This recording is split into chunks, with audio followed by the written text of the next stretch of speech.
وعلى آله وأصحابه أجمعين.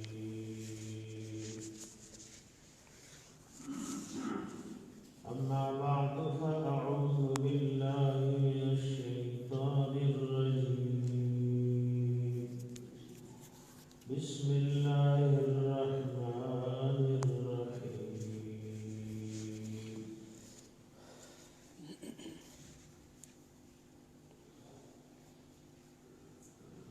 يا أيها الذين آمنوا اتقوا الله وكونوا مع الصادقين.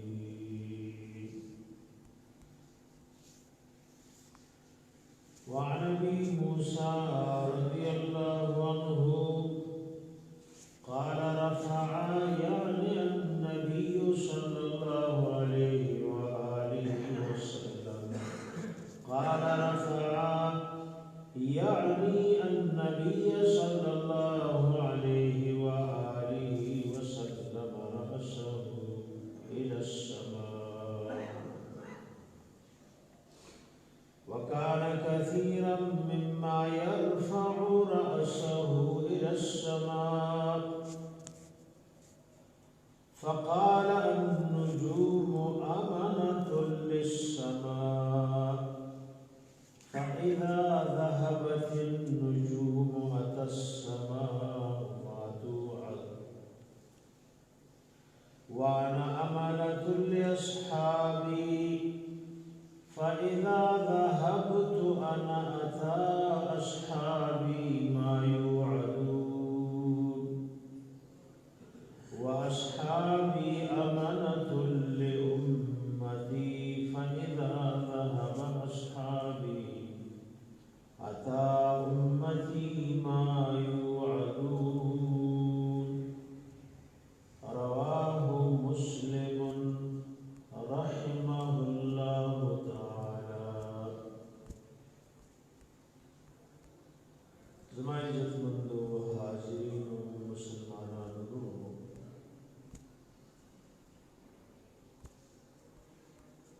دا الله د حبیب د صحابه کرامو رضی الله عنهم په موږ او تاسو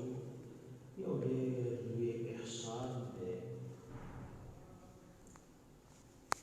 چې د هغې څه شکر موږ نشو ادا کوو.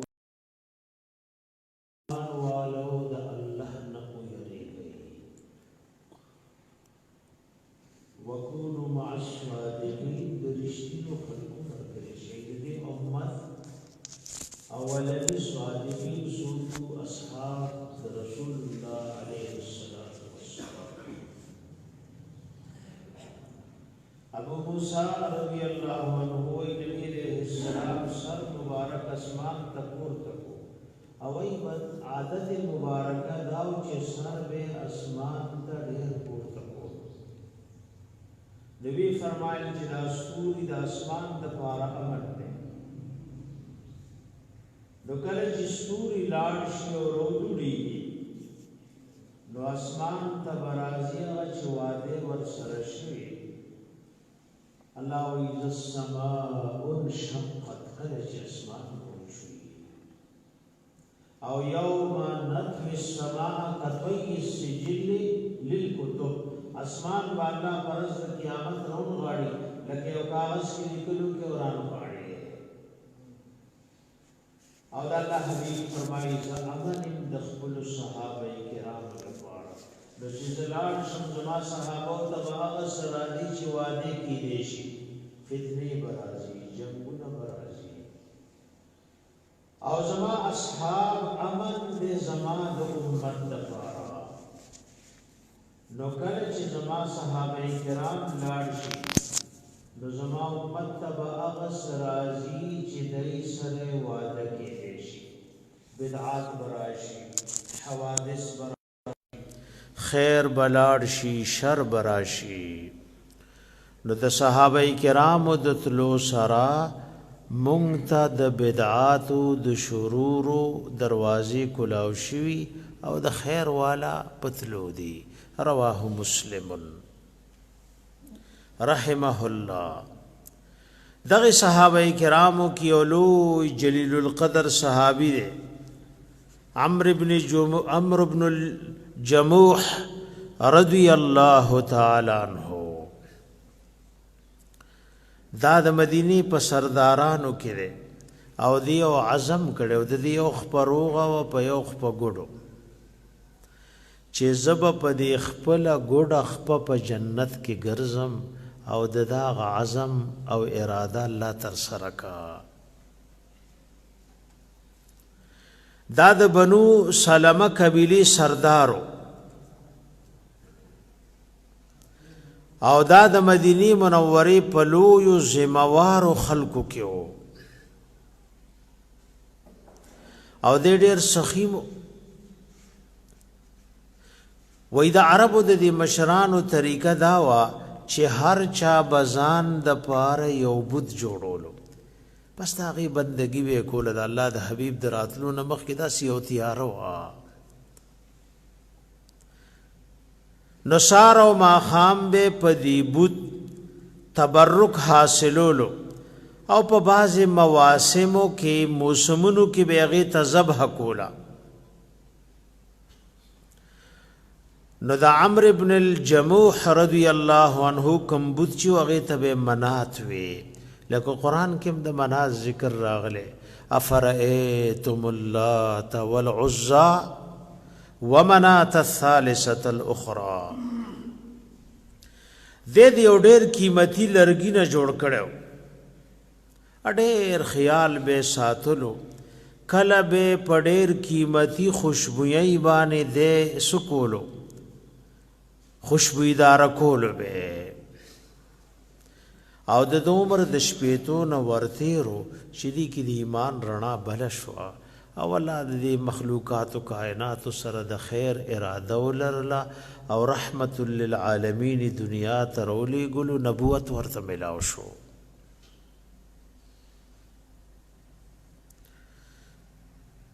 نو اولنې صحابي چې هغه مدینه منورې ته د دعوت پنیت او د الله د کتاب د خول پنیت باندې سفر کړي هغه مصعب ابن عمر رضی الله عنه دی. دی لاړ المدینه منورې ته او صحیح احادیثو کې راغلي دی د الله د کتاب درس کولو ځکه دین دغه شی دی. یو سره وی د دین کار کوم نو دین بس قران الله را لګلې او د نبی علیہ السلام احادیث مبارکه دي.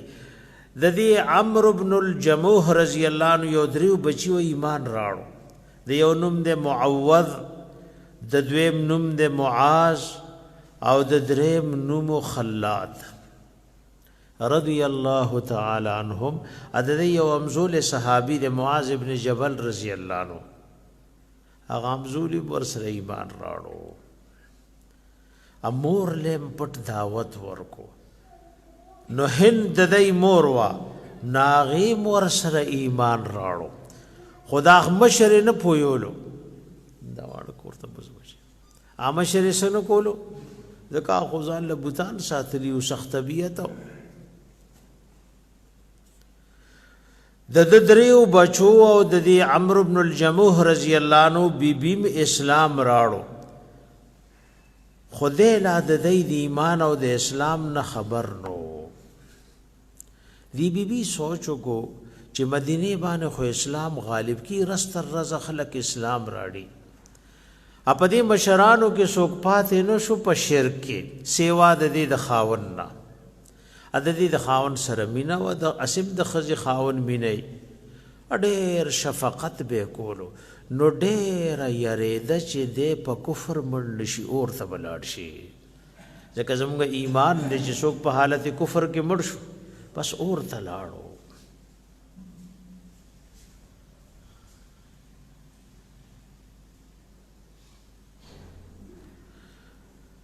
نو د دې بیبي ډېر فکر ابل طرف ته د والد سے بیریږي چیرې زما دا بچی چرته د پلار نیکه د دین نه و نړي ا دې مصعب ابن عمر رضی الله عنه تلاړ نشي. نو د دې خپلې بیبي ته وی نو می واغستو وی احذری ان یلتقی اولادک بهذا الرجل وی ویاریږه بچی دي چې ته دې سړي له لاړ نشي ګورې. مصعب ابن عمر رضی الله عنه یادای ناغي سمعا وطاعتا خاوندا پسر سترګو منظور ځنی وخت کې به د ضرورت د وجه نه سکه خبره به پټه دا پډېرو ټکرو را رسیدلې چا د خپل ایمان اظهار او کلمه چرته دا همغلا زکا داسې توجه نشته چې په مفتو کې را رسېده مفتو کې ملاو ده واستا پسر سترګو خبره منم ولكن هل لك ان تسمع من ابنك معاذ ما يرويه عن هذا الرجل دا بچې دې سړی نه خبره نقل کوي ته خو لګي واو رکھنا. فقال ويحك وهل صبأ معاذ عن ديني وانا لا اعلم. بیبي ته وی تعجب ده ستا بچې سوابي شوی او مال اړو پته نشته دیني پریخه اغه وینا صرف بعض مجالس تلاړو نو خبرې تھی ادي کړي وی روي بلا. نو معاذ رضی الله عنه روغختو نو چې د پلار مخې لکې ناستو ورته وی مال هغه شی واوروا چې تا د مصعب ابن عمر رضی الله عنه اوریدي نا ورته سوره فاتحه وې. سوره فاتحه د صحابي نه سکړو الحمدلله رب العالمین الرحمن الرحیم سورته ټول ختم کو. نو چون کې دا خو اهل زبانو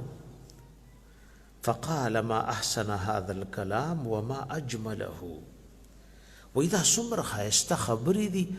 او سمر مختصر دي خو کوزه کې سمندر سکړې بن کړې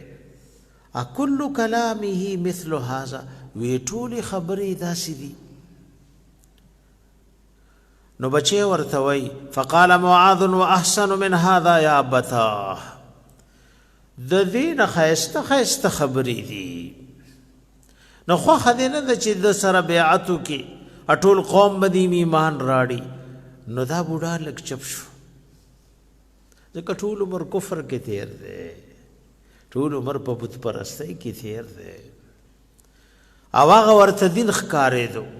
نو دی وی لست فاعلا حتى استشير منات فانظر ما يقول. ویزه ترغه سکوم نه زبد دی خپل بت سره مشوره کوم چې مال سره راکې داغه درای او د مشورې مطابق بسیم.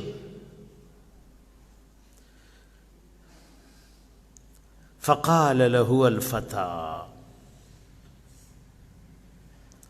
وما عسى يقول منات يا بتا بدر لسوي وخشب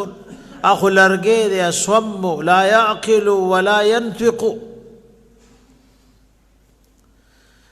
نه عقل لري نه خبرې کول شي. نو والد له غصه ورله هغه وینا زب خامخا مشوره ور سره کوم.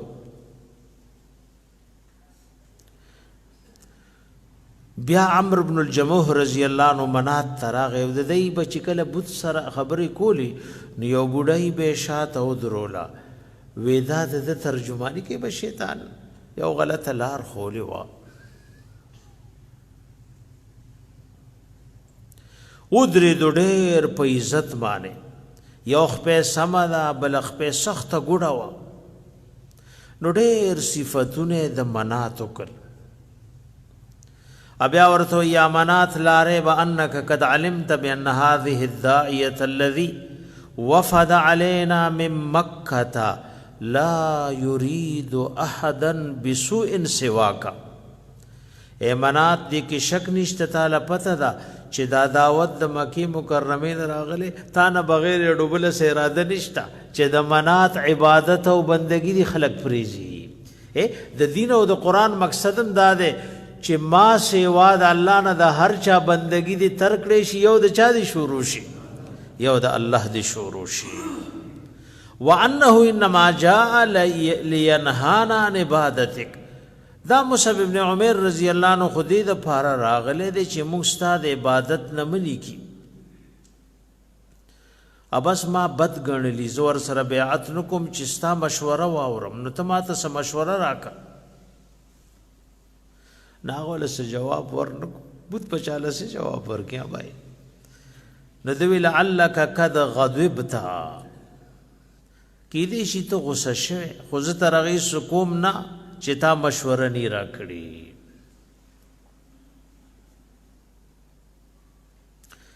بچوم دې ته قتل نو دای د شپې په تیاره کې رالل او دغه معاذ ابن جبل رضی الله عنه مر سره ده د خپل والد د بت منات واغست پشپکه او دغه زینه یوړو د بنو سلمہ قبیلی یو کند واغی کې به گندگی غرزولا نالته وررتا کو ابوت ورتا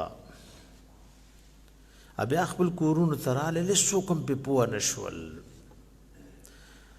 کله چې سبا شنو عمرو ابن جموح رضی الله عنه راغه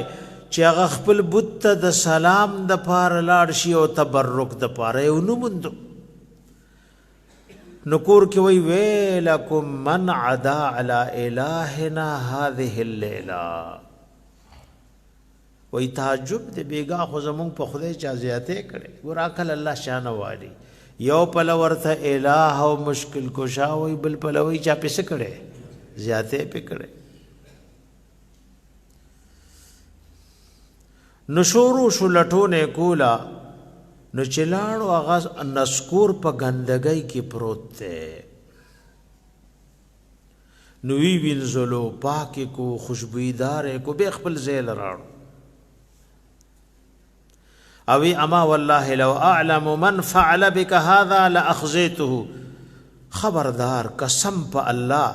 کمال پته ولګي چې دا کار چا کړي زبا غرسوا او شرمنده کم چې دې مشفای بیا لاړ ورله غرزولو بیا په ګندګۍ کې ککړ پروتو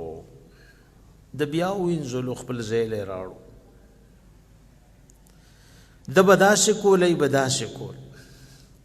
چې دې تنگ شونه او رزراغ واخذ سيفه فعلقه براسه تورې رانا او داغه په غاړه کې ویزان دکا وقال له يا منات اني والله ما اعلم من يصنع بك هذا الذي ترى فان كان فيك خير فادفع الشر عن نفسك وهذا السيف معك وای قسم په الله تا سره ګوره دا شکارونه کیږي کتا کې څه خیر وي نو دا شر د ځان نه دفق او توره مې در سره یې ته چې ما سره سونه غاړه کې مې در لا وې ځان د کړي بیا بسترې تراغه نو کله چې دې ځوانانو د دریو بچو د معاذ ابن جبل رضی الله عنه یقین راغې چې بوډا خو او سپینګيري خو بالکل خوب کې ور ډوب شوه نو بیا بوت تلاړل تورې تراواغستا او بارې کو یو مړس په پروت اور سره پر سيو تړلو او ولټه بیا په ګندګۍ کې ور غرزول دې چې بیا راغوي قتل تور ور سره نشتا او مړس په ور سره راوي ځان دې بس الله چې چاله هدایت کوي نو دا عرب بالبدی شاعرانو وی والله لو كنت الها لم تكن انت وكلب واستبير في قرن قسم پالا کت الہ وے ت مشکل کشا وے ت مددگار وے نو تاوس پہ بپیو کند کی پیو رسائی کی تڑلی شوی نوئی او ایمان راڑو راغ مسلمان شو خډیر افسوس کولو چې دا ټول ژوند له په کفر کې تیر شو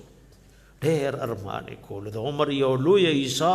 د شپېتو کالو نه زیاته دا په کفر کې تیر دا نو په خپل جسد او روح سره فاقبل على الدين الجديد بجسده وروحه په خپل بدن او روح سره دین ته متوجه شو ووضع نفسه وماله وولده في طاعة الله ورسوله خپل مال بجیر سید الله دین نسکل قربان کله کله وخت لګوي خو اخلاص دومره د چې دور درجه په حاصل شي چې بے پروا او غافل سړی په سلو کالو کې نشي کوله لګ وخت پکې تیر نو چې احد میدان جوړ شو عمرو ابن الجموح رضی الله عنه قتل چې درې واړه بچی تیارې کوي او د دشمن مقابله ته د احد میدان توزی لکه د زمرو په شان تیارې کوي او د شهادت د پاره ډېر په شوق کې دي چې وی قتل والد سے به امزان تیار کړي نو دا درې واړه بچی ورته وی چې ته خډیر بوډای د عمر انتها دی دا بل طرف لدا د خپد سخت ګډه دا او الله قران کې ویلي چې یو سړی معذور دی نو کده جهاد تنوزی په دس ګناه نشتا نو ته الله معذور غنلې طول خامخازي بس مونږ زو فغضب الشيخ من قولهم شد الغضب دا بوډا والد د بچو په خبره سخ غصه شو لاړو رسول الله عليه السلام ته شکایت کوي یا نبی الله ان ابنائي هؤلاء يريدون ان يحبسوني عن هذا الخير وهم يتذرعون باني اعرج واذا الله حبيب زما دا بچي ما بندي د دې لوی خیر نه ادای په دې دلیل نشي چې ته خو پخپه ګوډي والله اني لارجو ان اتوا بعرجتي هذه الجنه قربان زما اراده ده چې په دې ګډ خپل په جنت کې وګرځم نو رسول الله عليه الصلاه والسلام بچو ته دعوه لعل الله عز وجل يرزقه الشهاده وی پرېږي سي الله ولا شهادت ورکی او لوی مرتبه ده دا نیمګړي دنیا کې بده سکه نو چې الله حبيب وي بیا پکې پاتې شول فخلوا عنه اذعانا لامر رسول الله صلى الله عليه وسلم هي بس لار کولاو کا او د الله د حبيب خبره ته تابعدار شول نو کله چې وخت وته راغی د بیبینه رخصت واغستو دا سه رخصت چې بیا به واپس ناراضي او چې کله اوته د کورن نو قبله له مخ کو وی اللهم ارزقني الشهاده ولا تردني الى اهلي خائبا اے زما ربا شهادت راکه نه مراد مې کور ته بیا براولې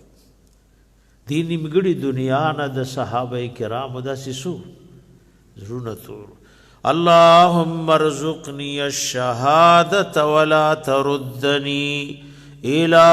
اهلي خائبا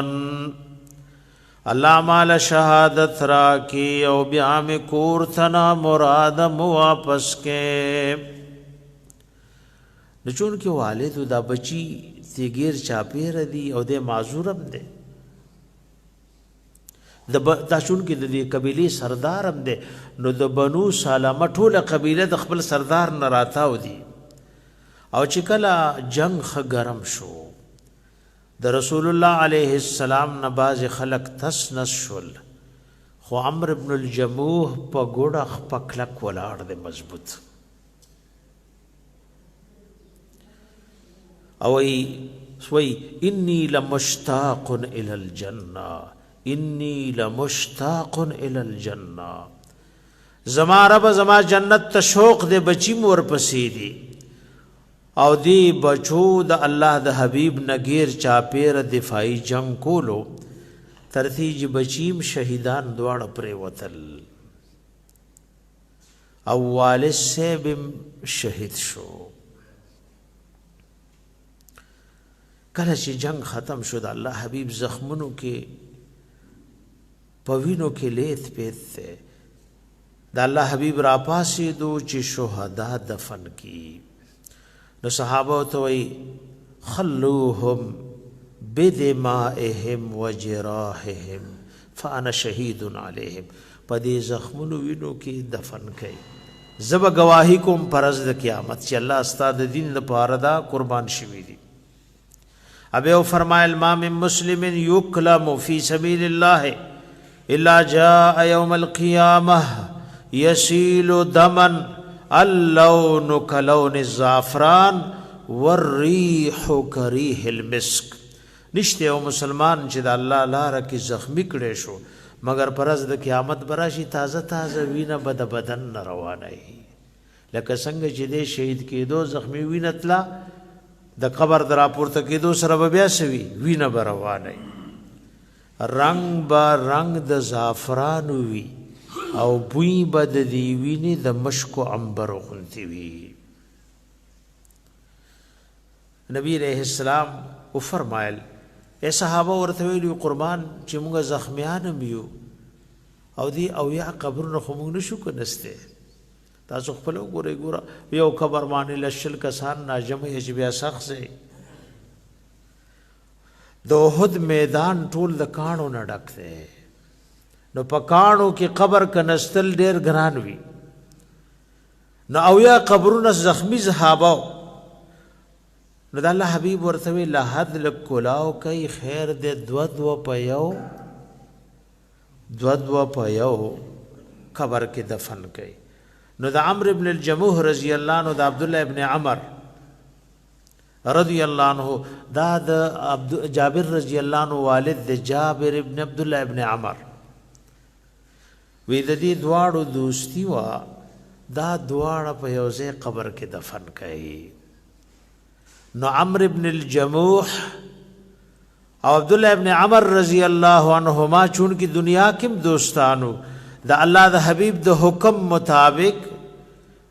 دای په یو قبر کې دفن شون په منځ کې بس پرده وا په منځ کې بس پرده وا د شریعت یو حکم ده. نو دا د صحابه شان او لګ وخت اسلام کې تیر کړي خو عجیب انداز سره تیر کړي او د شهادت سوال کړي دا دنیا ورته نیمګړی ښکارې ده او آخرت طرف ته سوا. یو بل صحابي عبد الله ابن جحش رضی الله عنه دا اول د شدت امیر المؤمنین ویلې شوی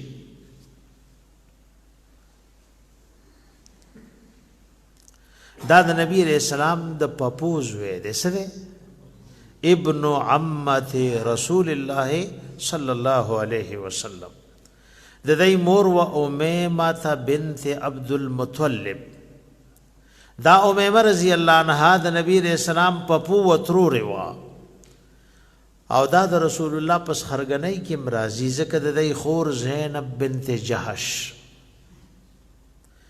دا د نبی کریم علیه السلام په ازواج مطهراتو کې دا د مؤمنانو په میندو کې دا او ازواجه امهاتهم. نو د دوی د خور زینب بنت جحش چې دا غي د نکاح واقعا تاسو د امهات المؤمنین تفصیل مونږ دی یوی بیبي مناقب په جمعه کې ذکر دي د دې نکاح په عرش کې تړلې شوی و کمزې تړلې شوی و لکه دا سينو چې گواهان کی ایجاب او قبولي عرش والا مالک وی چې نکاح عرش کې تړلې شوی دی. نبی رسول الله ته وی قربان د دینورو بیبيان او نز پدریو درجو تاسو ته نږدې یو خو کستاسو نکاح عبد المطلب د نو زمانی کما غره ا د دې ټول نکاح په عرش تړلې شوی په فرش کې تړلې شوی او زمانی کا په عرش کې الله تړلې په دې نکاحونو کې د چارور او پلار پکې قاصد او په دې کې قاصد جبرئیل علیه السلام دا اولنې سړی دی چې د اسلام جنډه د الله سو کې ورکړې شوی هغه ایسو سنو مې ده ودول ګورې اوس څوک به نو وای دا چا خبره شو وای بچا او ملما به خو وای تعال رستم وګوره تعالی وام د کوم صحابي خبره شو چې دور نوم خو درځي کنه ها بھائی تاسو دا حال نو بھائی تاسو کی چا شاله درځي چا خبره شو دا فرض کفایه د لاغا دا کسر کې الا سوجت کو تاسو غاړه اخلاص شوا بھائی ټول د ناشي نو ابای د کوم صحابي حال شروع ده دی په لوای د عبد الله ابن جحش رضی الله عنه دبر نوم خو یادوي کنه ابای اول من عقدا له لواء فی الاسلام اول د اسلام جنډه چاله لاسو کې ورکړی شوی اول من دعی امیر المؤمنین اغا عبد الله ابن جحش الاسدی دے رضی الله عنه د ډیر مخکې اسلام وروړي د الله حبیب لا دارالارقم تنو دن شوی چې د اسلام وروړي فکان من السابقین الی الاسلام د اسلام ته د ټولو نسره باغ سابقینو کې ده تاسو چې قران وایي کنه وای والسابقون السابقون ویروان دی کی دن کی دا الله طاعت تړوان دی به په مرتبه کې دا مخه تا کنه الله دې مونږ پکې وګرځي خو دې له بدام خو خوي وای چې دا الله تابعداري لړوان دی کی دې به جنت تړوان دی رجوبات له وختي راتل وختي کله ټول نرستو راځي سوک چې وای چې الله دې ما په السابقون السابقون کې راولي نو دا کوشش کوه چې د خلکو نه غنټه مخ کې راځي اجي سوکوزي ته غنټه رستوزا اوای جنبه صبر نه سوک نه بني امانه بسوک بانګ نه وای مانه بسوک اقامت نه کوي او که دین باندې د پیسو لګولو کاری چې مانه سوک مخ کې نشي پوه شوي په دې باندې کنه اوس په دې نه پويږي تش مدا خوخ دي چې الله موږ سابقینو کې وګرځي بھائی والسابقون السابقون دا الله او د رسول طاعت چې سوک مخ کې ده نو دیو په مرتبه کې مسوي مرتبه دلته وای دا فکان من السابقین الی الاسلام کله چې نبی علیہ السلام حکم کو چې مدینه ته ځي ځکه قریش ته تکلیف رسیدونه بندې دلنا نو دې دوی مهاجر د مدینه منوره ته سود شیم د نمخ کې ابو سلمہ رضی الله عنه هجرت کړي او ورپسې دویم مهاجر څوک دی عبد الله ابن جحش دا ولنه هجرت نه دی د حبشې تم هجرت کړو زو هجرتین دی د دوه هجرتونو خاوند دی مخکم د هجرت کړي ادا دویم هجرت ادا سره چې ځان سره ټول بال بچ بیبیانی بچی بوډاګان ځوانان ماشومان ټول رواني کړي ټول خاندان مسلمانانو ادا د الله پر حق کی ماشومان بوډاګان ځوانان فقد كان بيته بيت اسلام وقبيله قبيل ایمان ټول کور د ایمان ده او ټول قبيله د اسلام ده وای چې کله لاړل دا کورونه دا څه خفف راتو ځکه غنا قبيله ټول کورونه فما انفصلوا عن مکه حتى بدت ديارهم حزينه كئيبه چې کورون د جدا شول کورون ورپسې جړل خالی کندرات پراتو اسو کم پکینو لګ وختیر نه د عربو دا کافر مشران رالل اګوري چې څوک لاړل نو عتبه او غټ کافر دی د عبد الله ابن جحش او د بنی جحش دی کورونو ته چو قتل نو هواګانې لوزي سوک پکشته دینا نو ګور کافر د کافر د خلین روزي وی اصبحت دیار بنی جحش خلا تبکی اهلها د بنی جحش کورونه خو خالی دي هغه اوسیدونکو پسې جاړي چې هغه ایمان والا خلک کپل لاړ ابو جهل باندې خبر ډېر بده ولګیدا د یو کافر د خلینو خو سم خبر وروته وي د بنی جحش کورونه خو خالی پراته دي او ټول یې پسې جاړي ابو جهل باندې بده ولګیدا ابو جهل وی من هؤلاء حتى تبكيهم الديار دا سو خلد چې کور بور پسې جاړي دا تسوي دا شغل کو پسې کورونه جاړي بیا کورونو کې ګرځېدو چې سبه خوخونو هغه سامان ته وړو ادا سید اختیارات چلول لکه سړی په خپل کور کې څه کوي اختیار چلای عبد الله ابن جحش رضی الله عنه له پته ولګیدا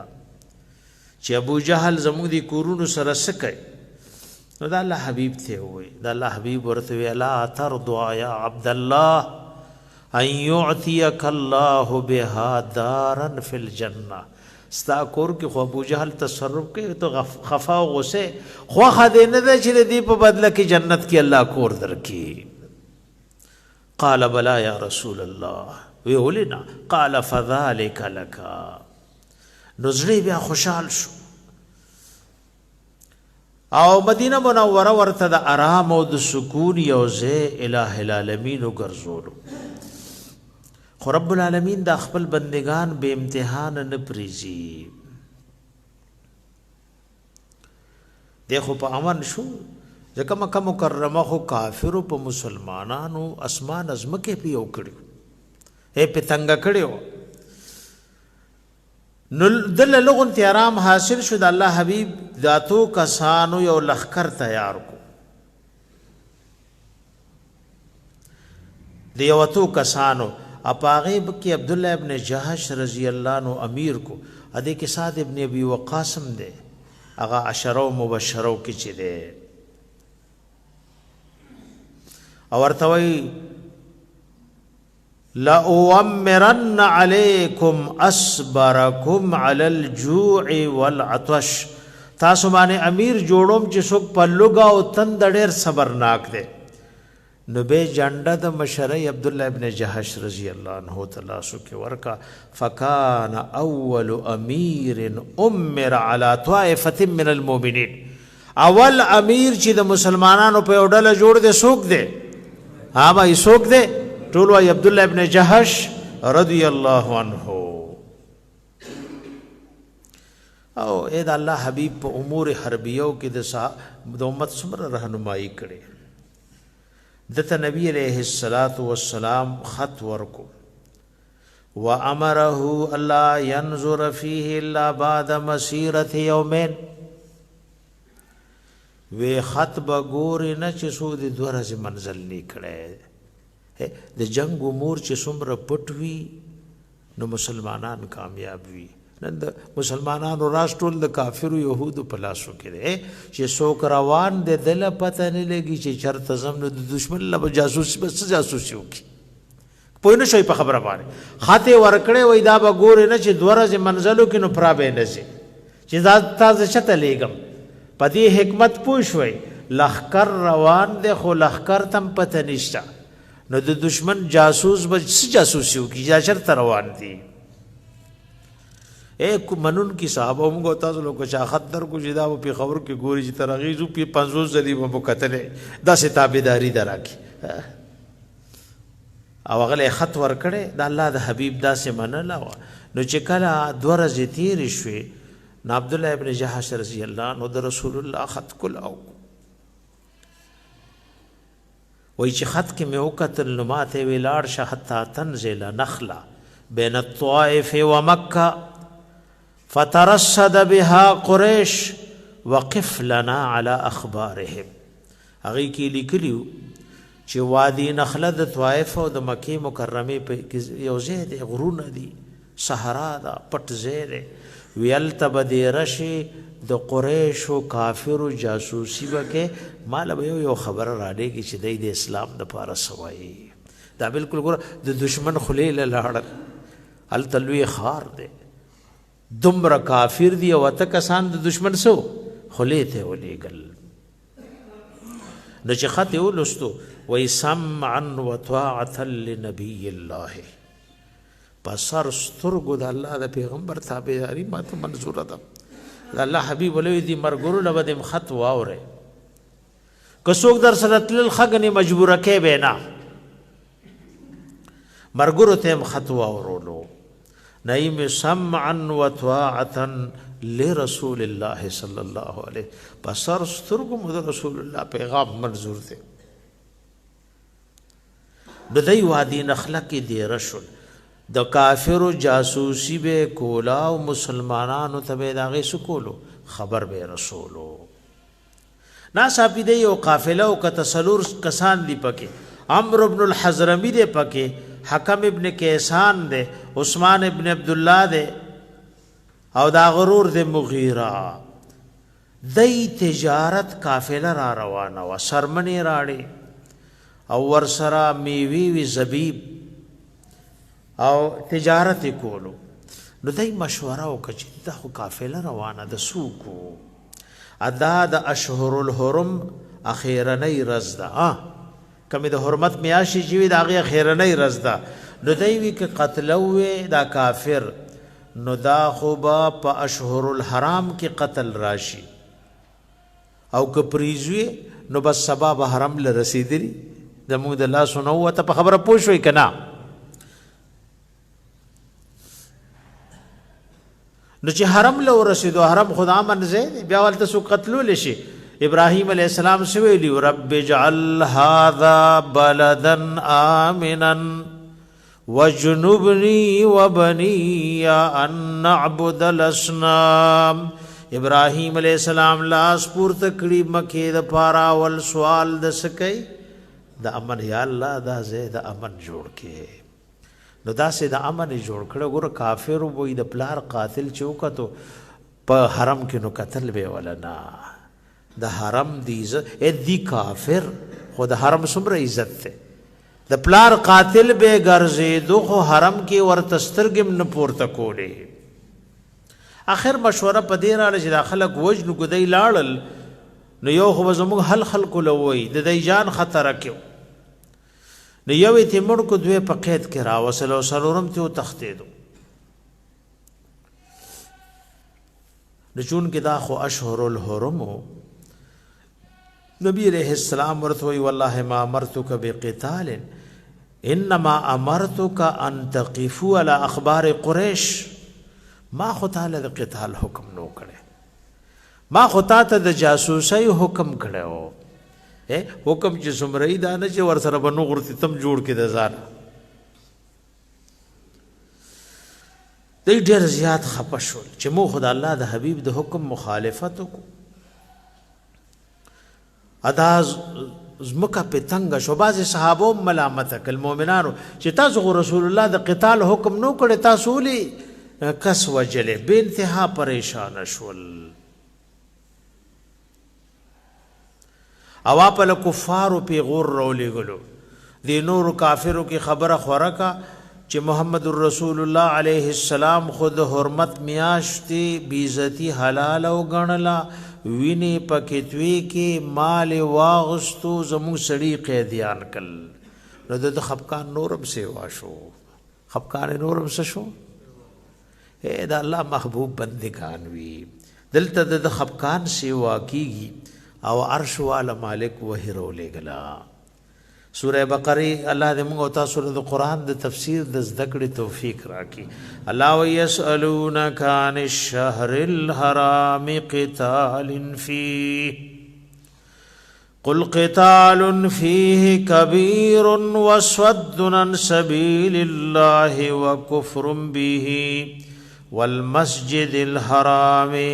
وإخراج أهله منه أكبر عند الله والفتنة أكبر من القتل حبیب دای تپوس کئی تانا پبارد میاشتو دو حرمت کی چدی کی قتال سنگ دے ورتو فرمائی پدی کی جنگ کو لوی گناہ دا خدا اللہ دلارنا چید اللہ لارد اللہ رسول و قرآن دے دین بندول لوی گناہ دا مسجد حرام نہ خلق شڑل لوی گناہ دا اے کافر لوی تعالی خدا اخکاری چی پا حشر الحرم کی قتل کو اتچید اللہ وحدانیت نہ مانی رسول اللہ علیہ السلام دین مکین شنلے نوی دبل پسترگا کی در تسخ کاری خسن اخکاری پخپل استرگا کی جدی شاتیر پروت تے نا شاتیر در تنخ کاری دا آیات چې نازل شو الله د حبیب ظلم خوشاله شو او عبدالله ابن جحش رضی الله عنهم ډېر خوشاله شو د دې دا غنیمت په اسلام کې اول غنیمت ده او دا اول مشرک دی چې په اسلام کې وینه توی شوی او دا اول جنډه و چې د لپاره مقرر شوی و او دا اول امیرو چې دته امیر المؤمنین وي بیا په بدر کې د خوري طریقې سره jihad کړي دي کې د احد jihad راغې نو دا سعد ابن ابي وقاص او عبد الله ابن جحش رضی الله عنهما دواړه مرګري. سعد رضی الله عنه چې کله احد نو ما سره عبد الله ابن جحش رضی الله عنه ملاو شو. نو ما لوي سو دعا د الله نه نو غوړوي میدان جهاد کې دعا رد کیږي نه ځکه درنګ سات کې ولاړ شهادت راځي دی وخت کې په غټولو کړو سړیخ په مان د ټوله توجه چاته ده ا د دعا روح سره چې ټوله توجه چاله شي د الله ذات عالی لشي. نو دوړ اړخ لشو. نو سعد رضی الله عنه ما دعا شروع کا او د په امین وی یا رب اذا لقيت العدو فلقني رجلا شديدا بأسه شديدا حرده اقاتله ويقاتلني ثم ارزقني الظفر عليه حتى اقتله واخذ صلبه. وای رب چې دشمن سره ملاو شم یو غټ بہادر او تکړه را سره ملاو کې او چې اسلام بارک دا غصه او غضب هم ډېری دشمن ډېر دی چې زور سره جنگي گم دې ما سره جنگي بیا په مال کامیابی راکې او غزل چې کوم سامان چې هم ټول غنیمت کې عالم. عبد الله ابن جحش رضی الله عنه د ما په دعا باندې وی امین کولو به اوس بز دعا کوم ته په امین کوا. عبد الله ابن جحش رضی الله عنه وی اللهم ارزقني رجلا شديدا حرده شديدا بأسه اقاتله فيك ويقاتلني ثم ياخذني فيجدع انفي واذني فاذا لقيتك غدا قلت فيما جدع انفك واذنك فاقول فيك وفي رسولك. وی الله یو غټ کافر مخله راولې چې زور سره جنگيږي ما سره جنگيږي امال بیا شهادت ملاو کې اجه زما دا پوزا او غوګونه را نه کټ کی د چې تا سره ملاو شم چې نه می غوګونه نه می پوزای چې تر الوی دا غوګونه د سشول زوام داستا او استاد رسول بارک کټ شوی. نو سعد ابن ابي وقاص رضی الله عنه وی دعا د عبد الله ابن جحش خیر من دعوتی زما د دعا نسوا غروا فلقد رأيته آخر النهار وی ما په اخر درس کې وکتو شهید کړه شوی وان انفه واذنه لمعلقان على شجره بخيط غوګونه ته کافر کټکړو پوزا اتار کې سکړو پیرلی او نکی راويزان کړو. نو الله رب العزت د شهادت یو لوی مرتبه ورکا او د ماما حمزه رضی الله عنه د سوق دی عبد الله ابن جحش خره دی او د ماما دی. نو سید الشهدا سره د په یو قبر کې دفن دی. چا سره؟ سید الشهدا سره. او د الله حبیب په خپل دای دفن کوي اپا کې اوخ کې ته رسول الله علیه السلام په اوخ کو ذکر الله حبیب اکثر ترونه سو کافرو ادا یو حمزه رضی الله عنه چې لوی بهادر نو د ټوکړې جوړې شوی وي رسول الله علیه السلام ویلی مو کو د ترور نه یې ده نو دا ټوکړې به پریخه وي چې پرز د قیامت څوک د قبر نه را پورته کېده ته به د مارغانو د خېټو نه را پورته شي. نو د سید الشهدا سره رسول الله علیه الصلاۃ والسلام عبد الله ابن جحش رضی الله عنهما دا دواړه په یو قبر کې دفن کړی دي. الله دې زموږ استاد په زړونو کې د اصحاب رسول صلی الله علیه وسلم مینا او محبت واچي دا غي طاعت او تابعداري دي الله موږ او تاسو ته نصیب کړي او څنګه الله دا دنیاي ته نیمګړې پزړونو کې چولې وا د دې نیمګړتیا او فنا دې زموږ او تاسو پزړونو کې واچي. زما عزت مند دا نیمګړې فانی دنیا دا الله رب العزت دې موږ او تاسو خپل قبر او زنکدن سکی دا دې مخېله کې وسم ګور موږ او تاسو سره څومره د الله احسان دې که اوس توبه او باسو قبليږي کنا کم حقوق العباد او حقوق الله مزایکړي کچره سم توبه او باسو په دې ساته قبلې کني قبلې نو الله دې مونږ ټول ته زما عزت مندو د صحیح توبې توفیق راکړي او الله دې زمونږ توبه په خپل دربار کې قبول او منظور کړي الٰه العالمین زمونږ د ټولو خاتمه په ایمان کې یا الله خاتمه زمونږ په ایمان کې الله مونږ ته زمونږ والدینو ته استادانو ته اصول فروع ته مړو ژوندو حاضرینو غایبینو ته واړه او لوی ګناهونه معاف کړي الله څومره بیماران دي کورونو کې دي هسپتالونو کې دي ډېرو بیمارانو د دعا باره کې ویلي پرون یو ملګري وي دام پکې وایي که چا ویلي که نه دي ویلي الله ټولو له شفا ورکړي که کومو بیمارانو ویلي چې ما له دعا وکړي الله غلم شفا ورکړي که چا نه دي ویلي تم شفا ورکړي الله ټول امت د دایمي عارضي بیمارونه په خپل حفاظت کې وساتي بېګناه بندیوان الله د بند را خلاص کړي د کوم مسلمانانو په منځ کې دشمنی طرفګنۍ دي الله په محبت او دوستۍ بدل کې الله د هر ظالم د ظلم نه د هر شری د شر نه د هر حسدي د حسد نه مونږ ټول سو کې په خپل حفاظت کې مو ساتي الٰه العالمین د چا اولاد نشته نیک عمل صالح اولاد ولا ورکې او د چا اولاد وي الله د والدینو د سترګو اخواله جوړ کې زموږ د مدرسې دا تعمیر شروع دی دیکي چې څوک منډې ترړې وایي بدني خدمت کوي مالی خدمت کوي دعا ورته وغواړئ رب کریم ته په مال اولاد کې خیر او برکات واچي او دا ولا الله صدقه جاریه کې ګور دا نیمګړی ژوند دی په دې کوم ځای کې موږ ناس یو ډېرو خلکو چې دا جوړ کړي نن د خارو د لاندې دي دې کې بعضې مسلمانان ډېر اخلاص سره لګیا دي منډې ترړې وایي الله ته په مال اولاد کې خیر او برکات واچي او دا دغه مسلمانانو زمونږ د پاره یو صدقه جاریه جوړه کړي الله زمونږ ټول مدارس او مساجد او مراکز د اسلام تر قیامت پورې الله قائم او دائم وساتي د بعضی بیمارانو څه تکلیف ته خصوصا دعا بارک ویری الله ته ورته آسانه کړي په خپل رحم او کرم دا بیماری ته لري کې کدایمی دي او رب کریم کا عارضی دي اللهم ربنا آتنا فی الدنیا حسنه وفي الآخرة حسنة وقنا عذاب النار